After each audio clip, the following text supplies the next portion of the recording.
Well, thank you, Mr Speaker.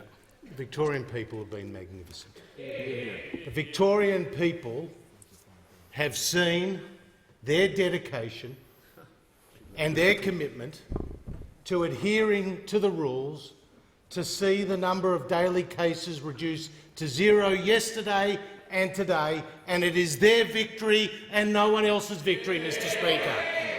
The Victorian people have suffered so much. The pain, the cost, the loss of Victorian people. It should have never, ever have come to this. And with the greatest respect to those opposite, the comparison is not with the United Kingdom.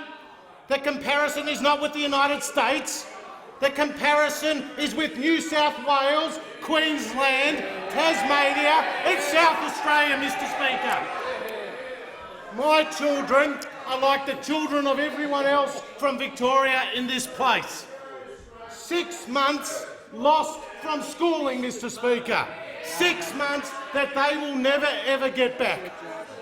The children of Northern Territory lost 1 week in school. The children of South Australia lost just 2 weeks at school. The children of Victoria lost more than 6 months, Mr Speaker. And those in Year 12 will never, ever get that opportunity back, Mr Speaker. And the more than 800 Victorians who have lost their lives, their families will never get those ones back, Mr Speaker.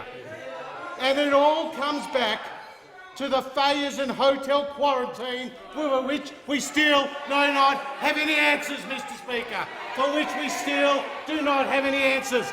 And the honourable member is right. The honourable member is right. There is an inquiry, Mr Speaker.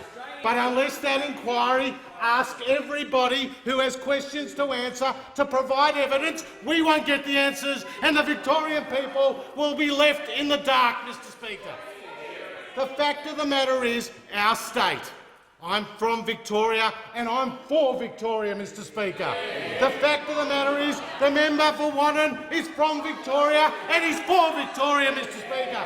And the member for Flinders is from Victoria and he's for Victoria, Mr Speaker.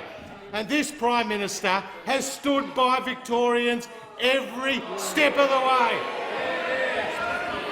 More than $200 million per day going from this government to the people of Victoria. JobKeeper, JobSeeker, the cash flow boost, Member for Rankin. $750 payments has been going into the pockets of Victorians and Victorian businesses, Mr Speaker. That's been going to support them through this crisis. So, Mr Speaker, my thanks today is for the people of Victoria, because we know this lockdown has not come without a cost. A 31% increase in those Medicare subsidised mental health visits in Victoria. A 77% increase on people going to Headspace in Victoria compared to those other states.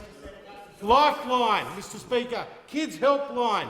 I got a text message from a friend of mine the other day who said that a friend of his had taken his own life because he'd lost his job in Victoria, Mr Speaker. In the same message he said that Members friends of on friends my left had started to self-harm. Now, Mr Speaker, these aren't unique cases. This is across the state. This is the price that has been paid during this lockdown. And, Mr Speaker, I have spoken up as the Treasurer of Australia and as a proud Victorian. And the facts are that Victoria makes up 26% of the national population, but today 40% of those effectively unemployed across our country. Now, Mr Speaker, every day of the lockdown, on average, 1,200 jobs have been lost. In the same period, every day of that lockdown across the rest of the country, 2,000 jobs have been created. So, Mr Speaker, so what is the question for the interjection, Mr Speaker? An interjection from someone from another state outside Victoria. Well, I tell you what, the small businesses of Australia, their owners, their employees, they don't say so what. They say they have paid a very, very heavy price.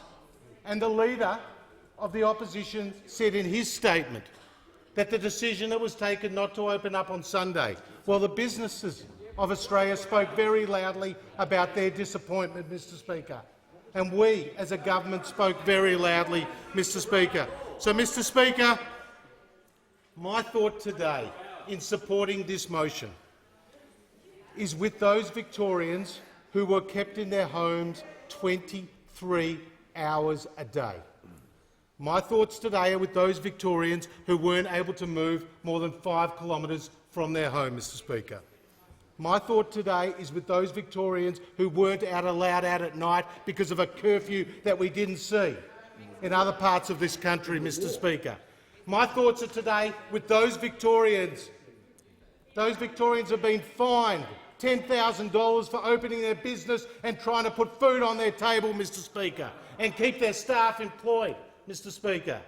My thoughts today are with those families of those people who have suffered with mental health concerns as a result of the lockdown. Mr Speaker, I am so happy to join with all those in this place in celebrating the fact that the numbers have come down, but don't pretend there hasn't been a price. And the price has been immense. And the cost couldn't have been higher for more than 6 million Victorians, Mr Speaker.